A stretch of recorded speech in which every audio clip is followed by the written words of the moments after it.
Welcome everyone, this is Dr. Catherine with the Holistic Wellness Clinic. Coming at you today with another video. Today we're going to be focusing on lower body. Now obviously, working the body as a whole, but the focus will be on the legs and the glutes. So if you haven't, maybe already look at one of our other videos for the warm-up. Just get your body ready to move. And otherwise, we'll start right away. So we're going to start with some squats. So just some basic squats. We'll go for about 10. Now, if you don't have this range of motion, feel free to reduce it. So maybe you only do a tiny bit, but you want to press into those heels. And if you want to amp it up, we'll do these last 5 and you can jump and jump for 3, 4, and 5. Now, obviously, you can do more than that and keep going, or we'll just move on to the next one. So the next one is going to be a lunge, and I'll show from this side. What I want to do is we'll start with the right leg going back. So as we come back, we're going to try and bring the knee down and then lift up and tap forward. Now, if that just isn't possible, you can just lift and lower, lift and lower. So we'll go for 5, 4, 3, 2. Now you can stay with this, or we'll do the last 5, adding on a little kick. So as we do, we come down and kick for 1, 2, 3, press into that left heel, 4, lower belly in, and 5, and come back down. Now we'll start on the left leg. So coming back, and again, either down and up, or down and tap the foot forward. For 1, 2, 3, 4, and 5. Again, adding on that kick if you would choose. For 1, and you don't have to kick as high as I do. You can kick forward and find a little bit of that balance.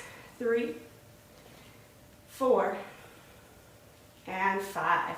Shake it out. We'll stretch the legs out at the end, but what I like to do when it comes to leg work is do everything together. Really get those muscles fatigued. Next thing we're going to do is just a little bit of a standing balance work. Balance is so important to our health, longevity, so important. So we'll start with what is called tree posture. You can start with either your toes on the floor and your heel kind of connected to your ankle. You want to squeeze the right glute in so that we're not jutting out. You want to keep it in. And we're trying to open the knee just as much as you can out to the left. From here, if you need some support, you can always come over to a table and use that, or a wall. So important that even though we're working on balance, you feel safe and stable, especially if balance is something you're kind of working with. So from here, you can always lift the toes, just try and balance. You need to bring them back down. If you have a block, you can even stack some books. You can actually bring your foot onto that and really work on opening the hip as you balance. You can bring it to your calf, or you can bring it all the way into your groin. And if you bring it to your groin, it's important that you push the inner thigh into the foot right back into the inner thigh.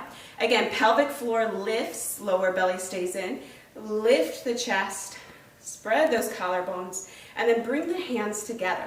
If you're balancing here, it's really important that you actually use your hands together.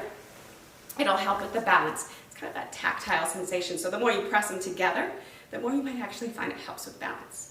So we'll stay for 5 breaths. Slow the breath down.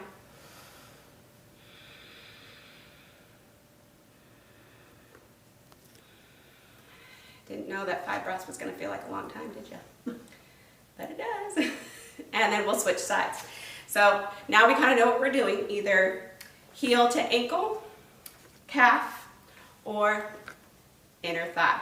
And again, you press the inner thigh into the foot right back into the inner thigh, and then lift the chest. 5 breaths. Press those hands together. You're going to keep the upper body ignited that way. Otherwise, you kind of lose it. So let's work the upper body at the same time.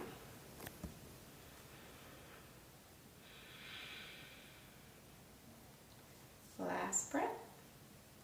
And then we'll come on down. So from here, we'll do a little bit of bridge work. So bridge work is when you come down onto your back. So once you come down, we'll lay onto our backs. What you can do is either bring the feet in enough to where you can feel them with your fingertips and then step them forward so that you no longer can touch them, they're just out of reach. And that's usually about a good placement. Then slightly pigeon toe the feet, because what will happen is as we rise up, the feet will start to migrate out, and you don't want the toes going completely out. You want them nice and straight. From here, we'll press the arms into the floor. So again, keeping the upper body activated. Lower belly in, pelvic floor lifts. That helps protect the low back. So as much as you can, it's kind of like doing a Kegel. You're going to lift the pelvic floor and keep it lifted. You're not trying to break a nut, you're just trying to ignite that pelvic floor. From here, pressing the arms down and making sure you have some space under the neck. We're just going to lift and lower the hips. So as we do, start to tuck the tailbone so you feel the low back press into the floor, and then press into the heels, rise up just as high as you can. So maybe it's not very far, and that's fine. Squeeze the glutes, just feel the ignition, and then slowly come back down. Tap the hips and lift up. So we'll go for 10. And again, this is a great one to do much longer. You can do maybe 3 rounds of 10. Take a rest in between. So this is 3, 4, 5, 6, 7, squeeze the glutes on the way up, 8, 9, and 10. Now we're going to hold up. We'll hold for the count of 10. So squeeze the glutes, press into the heels, press into the big toe for 10, 9, 8, 7, 6, 5, 4, 3, 2. Thought you were done, but you're not. Now we're going to do little pulses for 1, 2, 3. Squeeze. 4, 5, 6, 7, 8, 9. Last 10. Now see if we can hold for just 10, 9. If you need to come down, come down. 6, 5, 4, 3, 2, and 1. Slowly bring the spine down. And step the feet wide. Let the knees knock together. Taking a moment to let the pelvis, the low back, release before coming into a stretch. So once there, go ahead and keeping the left knee bent, bring the right knee into the chest and just give it a nice tight squeeze. You're holding on wherever's accessible, so if holding onto your shin doesn't quite work, you can always hold onto the thigh instead. Left knee can remain bent, or you can lengthen that leg out. It really depends, again, on your low back and flexibility. If you have some low back issues, then I'm just going to ask you that you keep the foot on the floor. And then from here, just lengthen that right leg up. Now, a lot of people have very tight hamstrings, so if you have a strap, put the strap around your foot, and you can use that as a little bit of leverage to bring the leg forward. Or you can hold on behind that thigh. And again, just a few breaths. And then we'll bend the right knee and cross the right ankle over the left knee. So this may be enough. If you have major knee issues and this just does not work for you, just bring yourself back into that closed knee position. Otherwise, you can stay here and just kind of use a hand to gently, and gently is the key here, kind of press that thigh away.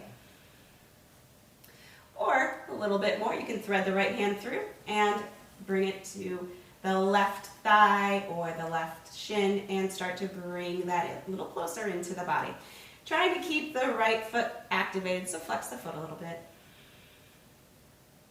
And then release down. So nice and easy. Lastly, if you did have to stay in this closed knee position, just a few hip circles to kind of get into that hip. So guiding the knee forward and around. And if you tend to have maybe arthritic hips, do this gently, kind of listen to your body, but this may actually feel really good. And then we'll come down. Other side, bringing the left knee in, just a few breaths. And really make the breaths nice and big. When you're cooling down or getting into a stretch, it's really good to deep breath in and deep breath out. Lengthen that left leg. And what you may also find is that one side is much tighter than the other. So allow for the difference. Don't force something to be there. Just because you feel like it needs to be equal. And then bend the knee, cross left ankle over right, and either stay here, guiding that thigh out, or bringing it in. Now, when it comes to these stretches, feel free to stay here even longer. They are so nice to do, especially after doing some movement. And it really allows the whole body to relax. And then we'll slowly come down. Last little stretch I want to do is a recline twist. Recline twists are great for the low back, and especially after doing any kind of movement, are just really, they feel really good. So option one is to have the hands out to the side, feet are on the floor, and you can let the knees kind of drop to one side. Maybe even use the hand as a little bit of guidance. Option two, bring the knees over the hips, flex the feet, keep them together, and let them drop to one side. Again, you can use the hand for a little bit of leverage. If you find that you're really tight and the knees stay up high, stack some pillows or blankets and put them under the knees, or even put a pillow in between the knees so that everything can relax to the side. Now, if this feels good, but you're like, I just need a tiny bit more, last option is to lengthen the right leg and gently guide the left knee over the body as we twist. And then you can turn the head to the side to get a nice little neck stretch as well. And again, if you feel like this is just kind of floating in the air, stack some pillows or blankets and just allow yourself to release. So I would say if you're doing this at home, try and stay in each one for at least 5 breaths. So we'll go to the other side, just a nice, gentle recline twist. So one of my favorite things to do at night, I'm going to give you one other thing that I'll just demonstrate. We won't hold it, but it's really, really good. So lastly, if you can find a wall, maybe shimmy up your bum to the wall and let your feet rest on the wall. It's a way to get some blood flow back down into the hips and towards the heart, and you can stay for maybe a few breaths, maybe even up to a minute if that's okay. So that is our video for today. And of course, if you have any questions, please feel free to reach out to us, and we will see you soon. Thank you.